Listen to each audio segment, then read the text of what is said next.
अरे रुको तुम।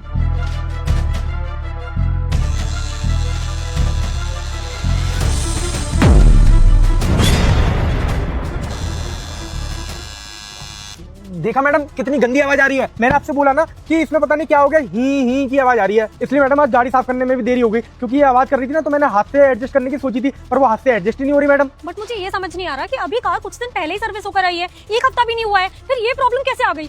मैडम जी ये तो मुझे नहीं पता, और मशीनरी का तो किसी को नहीं पता होता है ना कि कब खराब हो जाए। हो सकता है जब सर्विस कराई होगी हमने, जब मशीनरी में कोई खराबी नहीं होगी। अब ये खराबी आ गई है। और मैडम जी आपको तो पता होगा इलेक्ट्रॉनिक सीट है, इसका खर्चा तो बहुत महंगा आता है, करीबन 10-12 हज़ार का खर्चा आएगा, और SGST और GST अलग से लगेगी, तो आपका 15-16 हज़ार रुपये का खर्चा आएगा। एक काम करो, मैं साथ में चलती हूँ, अभी हम मैकेनिक के पास ले चलते हैं और इसको सही करवा लेते हैं। मैडम जी 15-16 हज़ार का खर्चा आएगा, आप खामखा इतने पैसे डाल रही हो, उससे ना आपका काम 2 से 2.5 हज़ार रुपये में हो जाएगा। 2 से 2.5 हज़ार में 15-16 हज़ार का काम? हाँ मैडम जी, आप भले ही कंपनी में कॉल करके पूछ लो, इतने का खर्चा ही आएगा 15-16 हज़ार रुपये का, क्योंकि इलेक्ट्रिक मोटर होती है ना मैडम जी, इसमें वही पलटी जाती है। और मेरा एक दोस्त है पूरे आगरा में ना, वही ठीक करता है, 2 से 2.5 हज़ार रुपये में काम। अरे काम करो, तुम जाके इसे ठीक करा के लेके आओ, मैं घर बैठती हूँ, और जैसे ही ठीक हो जाए जल्दी आना, क्योंकि मुझे कहीं पहुंचना है। हाँ मैडम जी, मैं इसको ठीक करा के आता हूँ, आप जब तक घर पे इंतजार करो और मैं आता हूँ फिर। ठीक है, QR कोड दो, पैसे मैं तुम्हें ऑनलाइन कर देती हूँ। ये लीजिए मैडम। हाँ दो क्या 6,000 रुपए ऑनलाइन कर दो इसको। क्या हो गया ईशा, ऐसे क्यों बोल रही है? मैं सही तो बोल रही हूँ, आप एक काम करो, अपना सारा पैसा ना इसको ट्रांसफर कर दो। क्या बकवास कर रही है, पागल हो गई है क्या? मैं पागल हो गई हूँ। अरे उसने कह दिया कि गाड़ी में खराबी है, और आपने मान लिया कि गाड़ी में खराबी है। आपने खुद से चेक किया एक बार? अरे हाँ, खुद ही चेक किया अभी मैंने खुद सीट को आगे पीछे करके देखा, उसमें से बहुत गंदी आवाज आ रही है, तो वो ठीक करवा लाएगा ना। प्रॉब्लम क्या है? वो आवाज किसकी थी आपको जरा सा भी अंदाजा नहीं है? सीट की थी।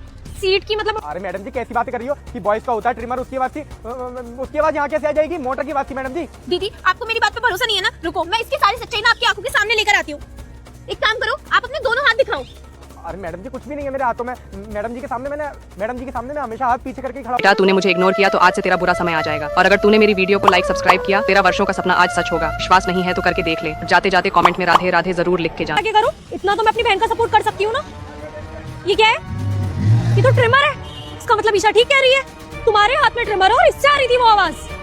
मैडम जी माफ कर दीजिए, हमें वो क्या है ना, हमें 2 से 2.5 हज़ार रुपये गाँव भिजवाने थे, और हमने अभी सैलरी भी ली थी, तो हमें मालूम थी आप हमें पैसे नहीं दोगी, तो इसी चक्कर में ना हमने सोचा कि आपको बोलेंगे कि गाड़ी की सीट की मोटर में खराबी आ गई है और ये ट्रिमर से आवाज़ कर देंगे, जिससे कि आप 2 से 2.5 हज़ार रुपये आप हमें दे दोगे और हम गाँव भिजवा देंगे। मैडम जी माफ कर दीजिए, हमसे गलती हो गई। अगर तुम मुझे बता देते ना तो मैं तुम्हें एडवांस दे देती, या फिर अपनी तरफ से कुछ पैसे दे देती गाँव भेजने के लिए, अगर इतना ही अर्जेंट था तो। लेकिन तुम्हें ये झूठ बोलने की जरूरत नहीं थी। अब तो मुझे शक है कि गाँव में जरूरत है भी, या फिर तुम सिर्फ अय्याशियों के लिए 2-2.5 हज़ार रुपए लेना चाहते थे। नहीं मैडम जी, सच में गाँव में जरूरत है। हम आपकी अपनी माँ से भी बात करा देंगे, उनको दवाइयाँ लानी थी, उसी के लिए हमने ये सब किया। मैडम जी हमें माफ कर दीजिए, हमसे गलती हो गई, पर आज के बाद ऐसा कभी नहीं करेंगे।